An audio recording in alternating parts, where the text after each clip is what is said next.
오늘의 사연 지금 바로 시작해 볼게요. 안녕하세요. 올해로 40대 초반인 호라비입니다. 아내와는 사별했습니다. 젊은 나이에 저보다 먼저 떠난 아내가 참 원망스러울 때도 있었습니다.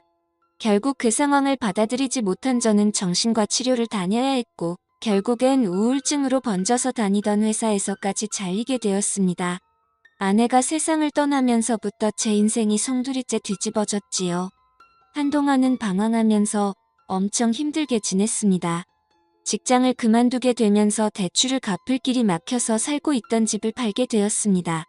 그나마 가지고 있던 부동산이었는데 팔아서 대출 갚고 세금 내고 하니까 제 손에 떨어지는 것도 얼마 없더라고요.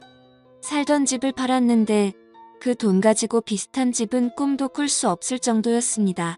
그렇게 이리저리 발품 팔다가 빌라를 하나 구하게 되었습니다. 빌라 구조가 조금 특이한 편이었는데 4층짜리 빌라인데 계단을 중심으로 한쪽은 가족들이 지낼 만한 3룸짜리 구조고 한쪽은 90도로 꺾이는 벽을 두고 현관문 2개가 있어 거기에 각각 원룸으로 된 방이 하나씩 있는 구조였습니다. 근처에 대학교도 있고 대중교통도 나쁘지 않아서 혼자 사는 사람들 수요도 생각해서 집주인이 빌라를 올릴 때 머리를 썼던 것 같네요. 저도 나중에는 이런 건물 있으면 참 든든하겠다 하는 생각이 들었습니다. 3룸이야 전세로들 많이 들어오겠지만 원룸 가지고 월세 장사도 할 수 있으니까요. 원래는 원룸 전세도 생각해보고 있었는데 막상 큰 집에 살다가 원룸에서 비좁게 살자니 그러기 싫어서 3룸짜리 빌라로 구했습니다. 친구도 제가 지내던 아파트랑 비교해보면 낫다고 하더군요. 전에 살던 곳은 엘리베이터도 없어서 생수같이 무거운 거 들고 갈 때 고생도 하고 여러모로 먼저 살던 곳과 차이가 났습니다. 하지만 좋은 점도 있었지요. 첫 번째로 사별한 아내와의 추억이 있지 않은 곳이니 괜시리 혼자서 아내가 떠오르는 일이 사라졌습니다. 두 번째로는 아내를 잃었어도 저도 남자라고 어쨌든 인근에 직장이 많고 대학교가 있어서 그런지 새들어서 사는 젊은 여자들이 많았다는 겁니다. 대부분이 대학생이나 사회초년생인 직장인들이었기에 사실 40살 먹은 호라비인 저와 엮일 일은 없었지요. 그래도 개중에 예의 바른 친구들은 지나가다 마주치면 저한테 밝게 인사를 해주고는 했는데 밝은 미소로 인사를 받으면 그래도 기운 없는 인생에 그나마 기운이 나게 해주는 몇몇은 저에게는 더욱더 기운을 받았고 몇 안 되는 호강이나 마찬가지였습니다. 개중에는 말도 트고 꽤나 친한 사이까지 되는 사람도 덜어 있었지만 아무래도 원룸 특성상 거주 목적으로 온다기보다 잠깐 거쳐가는 사람들이 더 많았으니 정이 들어도 금방 이별을 하게 되더라고요. 사람 마음이 참 간사한 게 그렇게 정을 준 사람들이랑 또 그렇게 이별을 하고 나니 마음 한구석 허운 마음을 어떻게 채울 수가 없었습니다. 그러던 어느 날 우리 집에 초인종이 울려서 현관문으로 마중 나간 그날의 그녀를 그때 처음 만나게 되었습니다. 요즘 사람 같지 않게 새로 이사 왔다며 떡을 돌리러 왔더라고요. 뭘 이런 걸 다 주나 싶어서 감사히 잘 먹겠다고 하고 너스레를 떨며 말을 건네니 그녀의 한국말이 약간 어눌하고 어색하다는 걸 느꼈어요. 아니나 다를까 그녀는 자기 자신을 교포 출신이라고 소개했고 윗집에 새로 이사 왔다고 하더라고요. 굉장히 아름다운 사람이었습니다. 같은 한국인인데도 나고 자란 나라가 다르면 인상이나 분위기도 바뀌는가 싶었어요. 나이는 저보다 조금 어려 보이지만 제 또래처럼 보였는데 두껍게 말린 웨이브에 머리카락 한 올 한 올이 눈에 들어올 만큼 건강하고 풍성한 머릿결을 가지고 있었습니다. 피부도 살짝 햇빛에 그을린 듯 까무잡잡해 보였는데 그래서 그런가 새빨갛게 칠한 입술과 웃을 때 보이는 가지런한 하얀 이빨이 유난히도 눈에 들어오더라고요. 화장하는 방법도 어렴풋이 한국 여자들하고는 많이 달라 보였고 한국인이지만 이국적이다라는 느낌을 받았어요. 아무튼 이래저래 인사를 나누는데 외국에서 와서 그런지 제잘제잘 본인의 이야기를 열심히 하더라고요. 손짓 발짓 섞어가며 어눌한 한국말로 이야기를 해주는데 그녀의 사연도 저 못지 않았습니다. 그녀는 어릴 적에 입양이 되었고 외국인 부모님 손에 자랐답니다.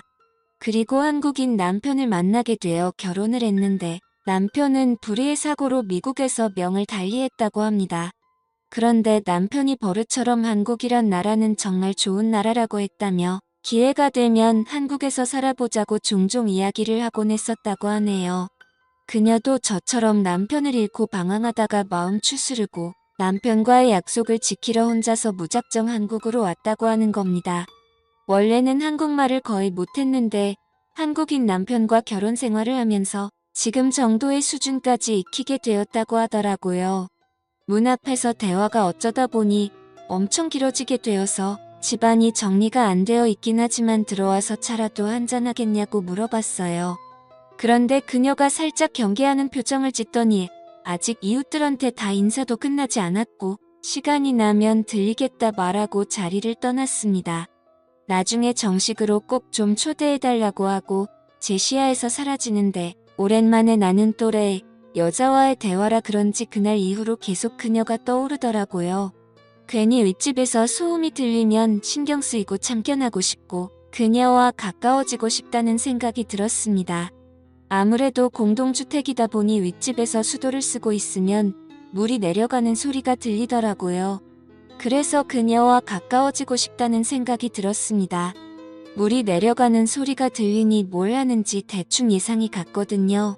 그렇게 저도 모르게 윗집에 누군가 살고 있는 소음에 신경 쓰며 지내니 왠지 모르게 한 집에서 같이 지내는 것 같다는 생각이 들었습니다.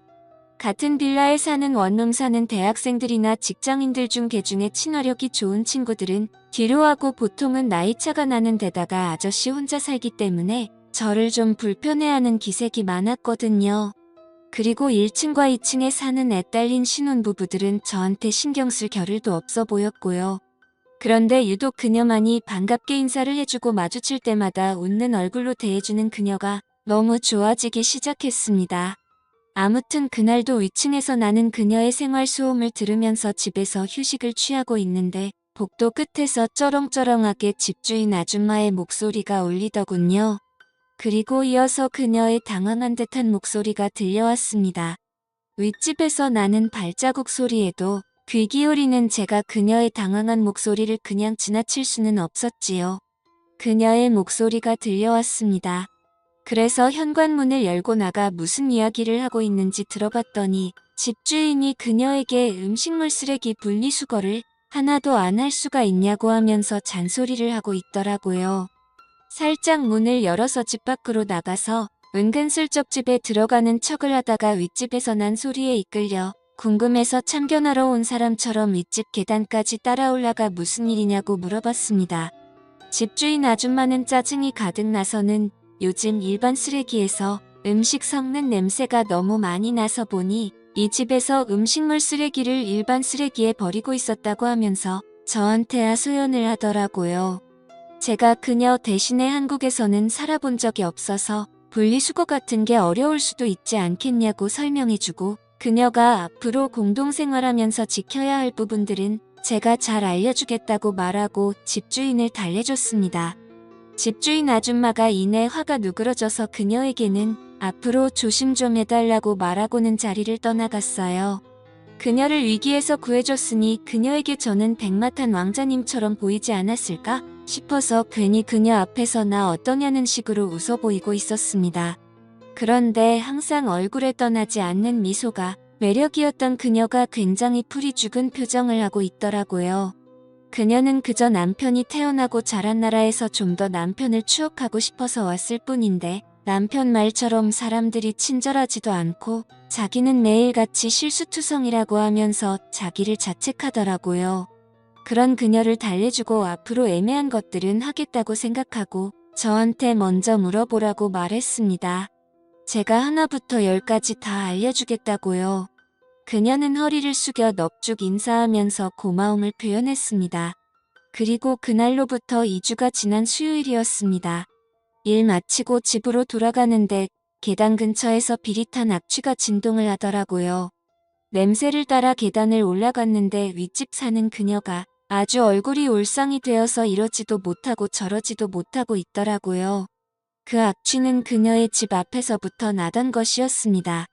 분리수거 때문에 집주인에게 된통혼이 났던 그녀는 자기가 또 실수를 할까봐 무서워서 여태껏 음식물 쓰레기를 가져다 버리지도 못하고 집에다 모아놨던 거예요. 그런데 쓰레기 양이 많아지고 감당이 되지를 않으니 그녀도 안 되겠다 싶어서 일단 제가 오면 도움을 청해보려고 했는데 음식물을 담아놓은 봉투가 문고리에 걸려 찢어지면서 계단이며 복도를 썩어버린 음식물로 난장판을 만들어 놨던 거예요. 그녀의 집안 상태도 말도 못할 정도였어요. 분리수거 때문에 집주인에게 된통혼이 났던 그녀는 집을 못 가게 됐어요. 분리수거를 어떻게 하는지 모르는지 집안도 완전히 난장판이더군요. 주민신고 들어와서 집주인이 이 사실을 알기 전에 제가 나서서 도와줘야겠다는 생각이 들었습니다. 청소는 생각보다 빨리 끝났지만 계단 통로에 가득한 악취를 빼느라고 아주 고생을 했네요. 이웃집 돌아다니면서 제가 대신 양해를 구하고 땀을 뻘뻘 흘려가면서 정리를 다 했지요. 상황을 다 정리하고 집에 돌아오니 아주 녹초가 되었습니다. 오랜만에 몸을 써서 그런가 그날은 왠지 푹 자고 있었어요. 푹 잠들 수 있겠다는 생각이 들었지요. 눈이 스르르 감기고 잠에 들려는 찰나에 초인종이 울리더군요. 누군가에서 나가봤는데 그녀가 저희 집 앞에 서 있더라고요. 또 무슨 일인가 했는데 계단 통로 냄새는 다 뺐는데 막상 그녀 집에는 아직도 악취가 남아있어서 환기를 해야겠는데 그녀가 아직 냄새가 너무 심해서 못 들어가겠다고 혹시 괜찮으면 잠깐 신세를 질 수 있겠냐고 묻더라고요. 어려운 일이 아니다 싶어서 그러라고 했는데 막상 호랍이 혼자 지내는데 집에 여자가 들어오니 기분이 묘하더라고요. 그녀도 저를 매번 집 밖에서만 마주하다가 저희 집 안에서 저를 마주하고 있으니 어색해하고 있었어요. 제가 평소에는 그렇지 않은데 그날따라 왜 그렇게 과감했는지 그녀에게 아무렇지 않다는 듯 그럼 오늘 제 집에서 자고 갈 거냐고 물어봤죠. 그녀는 그래도 되냐고 묻더니 잠시만 있어 보라며 후다닥 위로 올라가서는 그녀가 잘 때 입는 잠옷을 입고 품에는 베개 하나를 끌어안고 들어오더라고요. 방은 3개였지만 침실은 없었죠. 그래서 침실은 하나기에 그녀에게 일단 침실을 내어주고 저는 소파에서 자기로 했습니다. 그런데 내 침대에서 외간 여자가 자고 있으니 몸은 피곤한데 자꾸 이상한 생각이 들어서 냉장고에 있는 술이나 좀 마시고 술 기운을 빌어서 잠들어야겠다는 생각이 들었습니다. 잠시 후 그녀가 잠은 안 자고 밖으로 따라 나오더니 제가 술 마시고 있는 걸 보고는 자기도 같이 한잔해도 되겠냐며 제 옆으로 다가왔어요. 그렇게 서로 술을 1잔, 2잔 마시다 보니 매일 저녁에 술을 마시고 식사 중에 반주한다고 냉장고에 가득 채워놓은 소주가 바닥을 보일 때까지 다 마셔버렸습니다. 그녀가 술에 알딸딸하게 취해서는 영어를 섞어 쓰면서 혼자 자기 싫다며 저를 이끌고 방으로 들어왔고 그녀나 저나 술 기운을 빌은 덕분이었겠지만 그렇게 하루를 보내게 되었습니다. 아침에 일어났는데 술 기운에 머리는 지끈거렸고 청소 때문에 그런 건지 어젯밤 무리를 해서 그런 건지 허리가 다 뻐근했지요. 제가 일어났을 때 그녀는 아직도 잠들어 있는 상황이었는데 오랜만에 제 옆자리에 다른 사람이 누워있는 걸 보니 그동안의 외로움이 사라지는 것 같았습니다. 조용히 자리에서 일어나 저는 출근을 했어요. 회사에서도 전날 그녀와 있던 일이 꿈만 같았고 술 기운과 섞여있던 그녀와의 장면들을 하나하나씩 되새기기 시작했지요. 속으로 웃음이 다 나더라고요. 아내가 떠난 뒤로는 제 인생에 또 이런 날들이 있을까 싶었는데 그 일이 현실이 되었으니 말입니다.